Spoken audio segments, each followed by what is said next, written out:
கர்த்தருக்கு ஸ்தோத்திரம். இன்றைய வசனம் ரோமர் 8:28. தேவனிடத்தில் அன்பு கூறுகிறவர்களுக்கு சகலமும் நன்மைக்கு ஏதுவாக நடக்கிறதென்று அறிந்திருக்கிறோம். ரோமர் 8:28. தேவனிடத்தில் அன்பு கூறுகிறவர்களுக்கு சகலமும் நன்மைக்கு ஏதுவாக நடக்கிறதென்று அறிந்திருக்கிறோம். இந்த வசனம் ரொம்ப அழகாக சொல்லுது. நீங்கள் தேவனை நேசிக்கிறீங்க, உங்களுக்கு எல்லாமே இயேசுபாதான், அந்த அளவுக்கு நீங்கள் அவரை நேசிக்கிறீங்க. ஆனாலும் உங்கள் இருதயத்தில் ஒரு கேள்வி இருக்குது.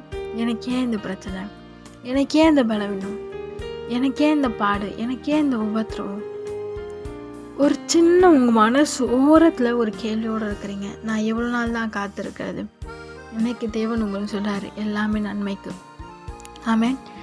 எல்லாமே நான் நன்மைக்காக செய்கிறேன், எல்லாமே நன்மைக்குன்னு சொல்கிறாரு.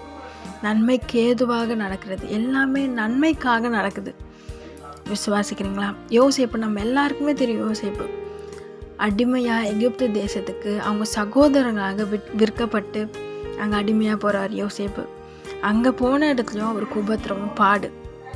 ஆனால் யோசேப்பு தேவனுக்கு பயந்து தேவனுக்கு கீழ்ப்படிந்து நடந்துட்டு இருந்தார். அதே இடத்துல கர்த்தர் யோசேப்பை அவ்வளோ பெரிய அதிகாரியாக உயர்த்துறார்.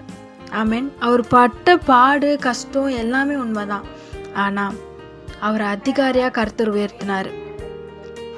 ஏன்னா அங்கே வரப்போகிற பஞ்சத்துலேருந்து காப்பாற்ற யோசேப்பு ஒரு பாத்திரமாக கர்த்தர் பயன்படுத்தினார். இன்றைக்கும் உங்கள் வாழ்க்கையில் வர பாடுகள் கஷ்டம் எல்லாத்துக்குமே அவர் பின்னாடி ஒரு ஆசீர்வாதத்தை வைத்திருக்கிறார். ஆமென்.